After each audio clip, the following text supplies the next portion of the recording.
All right, day 28 in the One Funnel Away Challenge. Let's check it out.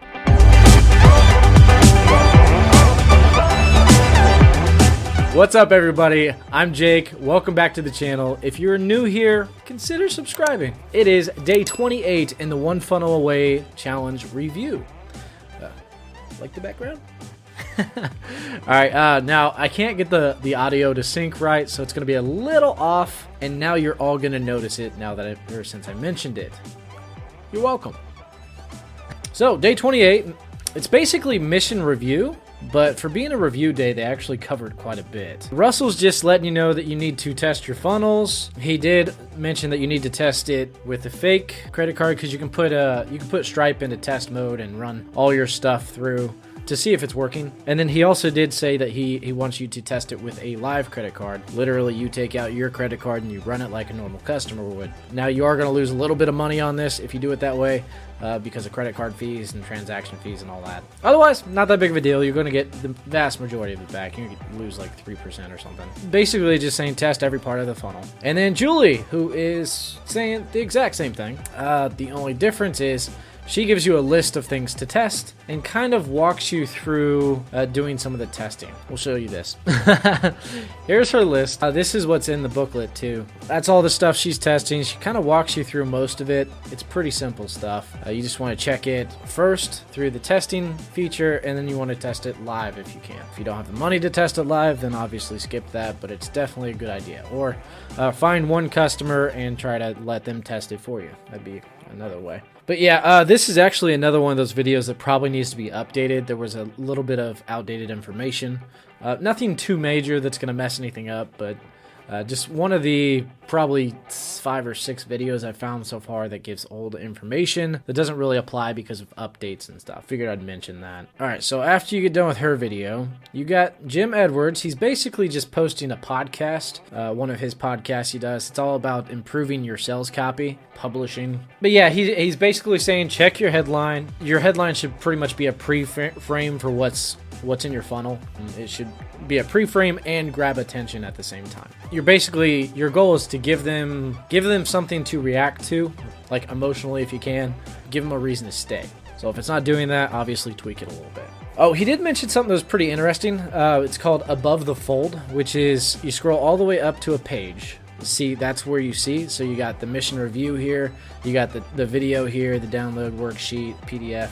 That's what they call above the fold, and it's going to be different on every device, every browser. If you shrink it, it'll be different. If it's on your phone, it'll be different. Basically, he's saying run through and check everything, or all the browsers, all the styles, and make sure that there's a few things up there, like your video, your headline, and preferably your call to action, like your button right here. Preferably all of that would be above the fold. Another one, the next one is grammar and spell check, basically. I actually have this little thing called Grammarly, which you all should have too. It's just a browser extension right here. It's 100% free, and it fixes most of that for you. It is so useful, it's not even funny. Most of you know what it is, so just add it to your Chrome and then it'll solve that problem for you. Colors and fonts. Pretty much he said don't use anything fancy. When in doubt, keep it simple. Go with the standard text over anything else. You want it to be legible. Ooh, bullet lists. This is actually one I never really thought to look into. Bullet lists basically need to be feature and benefit driven. And if they aren't, remove them. That sounds obvious, but when you're writing out your bullet lists, I've noticed this a lot myself. When you're doing your bullet lists, you kind of just try to get into them and get them all done, get a whole bunch of bullets up there, and you weed a couple of them out. You never really think about it afterwards if it's a feature and a benefit, but that's definitely something you need to double check. Obviously, your offer stack should be super clear. Tell them exactly what they're going to get in your offer stack, and then when they get to the order form, also have it written there too, if it's on a separate page. So you'd have your order stack above the whole add to cart thing, purchase button, whatever you want to call it. Whatever you have there, have it above that, and then when they click on that, it goes to your order form. then you want to have the stack rewritten again. And his last one is actually really funny. And there's been a lot of studies on this, so this is 100% true. Basically, dumb down your funnel. Dumb down the speech. Don't use fancy words. Don't use big words. They say to be a good speaker, to really resonate with the vast majority of people, you need to speak at like a third or fourth grade level. Like, that's pretty standard language. So if you have anything complicated, unless you are in a super niche field, like, I don't know, doctors and stuff like that, I don't know.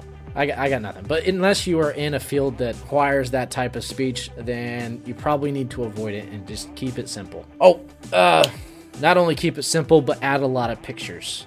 People get bored with just text. You know, make your funnel a picture book.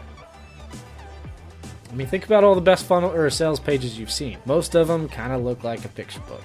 That's all from Jim Edwards, and I don't remember the other guy in the podcast, but, you know, him too. Check out Jim Edwards' podcast, and it's always the same guy that's in this podcast, so I don't remember his name. I'm sorry, guy, whatever your name is. Yeah, that's it for day 28. There is a whole laundry list of things we're supposed to have done. I'm actually following behind because we had switched gears. I think I'm going to go probably set up an affiliate offer since I'm doing this. I mean, if you guys are watching this, I might as well see if I can get you guys some bonuses for it. If you want to use my link. If you don't, then, you know, just don't. But but that's probably the route I'm going to go. That way I can at least have a funnel built and, you know, have something to test at the end of this, because we are going into testing and traffic tomorrow. That'll be fun. But yeah, I'm going to get that hopefully set up tonight. That way I'm caught up for the most part with everyone else. Thank you for watching. Again, I am Jake. Glad you guys watched this much of the video. I appreciate it. If you didn't, then you'll never see this anyways. So anyways, that's it for today. Thank you all for watching. Hit the like button if you can. I'd appreciate it, and I'll see you on the next video.